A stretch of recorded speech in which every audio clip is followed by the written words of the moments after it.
আসসালামু আলাইকুম সবাইকে। তো সবাইকে ওয়েলকাম করছি আমার ছোট্ট একটি ভিডিও দেখার জন্য। তো আমি বিকেলের দিকে চলে গিয়েছিলাম একটু ইসিবি চত্বর।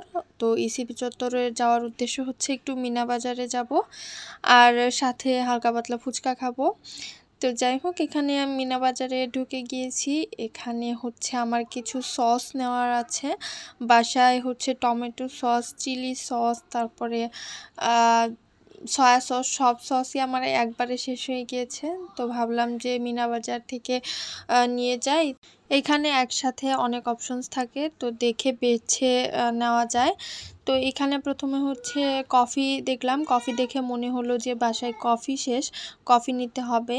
তো এইখানে সবসময় আমি নেসলের কফিটা খাই। তো এইখানে দেখছিলাম যে কোনটা নিব, চিন্তা ভাবনা করে শেষে যেটা মনে হবে তাই নিব। তো এই যে সসের কর্নারে চলে আসলাম। এইখান থেকে চিলি সস নিব, টমেটো সস নিব আর সয়া সস নিব। তো এখানে সয়া সসের মধ্যে আমার দরকার ছিল ডার্ক সয়া সস। তো ওনাদেরকে বলার পর ওনারা বলল যে সেটা এখন অ্যাভেলেবেল নেই। তো যাই হোক, আমার যেহেতু ডার্ক সয়া সস দরকার ছিল সেটা পেলাম না, বাধ্য হয়ে আমাকে লাইট সয়া সস যেটা আছে সেটাই নিতে হলো। আর চিলি সস আর টমেটো সসটা যেটা চেয়েছিলাম সেটাই পেয়েছি। তো এখান থেকে কাজ শেষ করে আমি বের হয়ে এখানে ফুচকা খাওয়ার জন্য দাঁড়িয়ে যাই। এই ফুচকার প্লেসটা অনেক বেশি পপুলার আমাদের ইসিবি চত্বরের মধ্যে। এই ফুচকা স্টলটার নাম ফুড ফেয়ার। এইখানে খুবই মজার ফুচকা বিক্রি করে।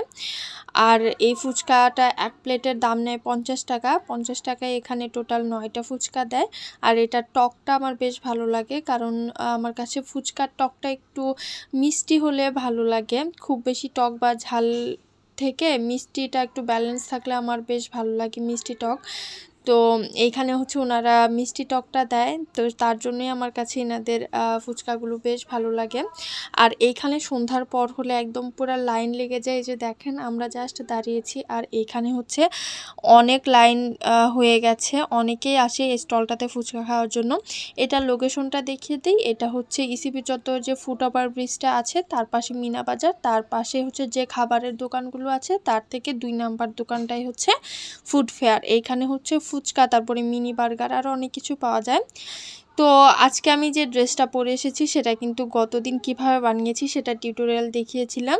যারা গত ভিডিওটা দেখেননি তারা অবশ্যই দেখে নেবেন। তো আজকের ভিডিওটা এখানেই শেষ করে দিচ্ছি। সবাই ভালো থাকবেন, সুস্থ থাকবেন। আসসালামু আলাইকুম সবাইকে।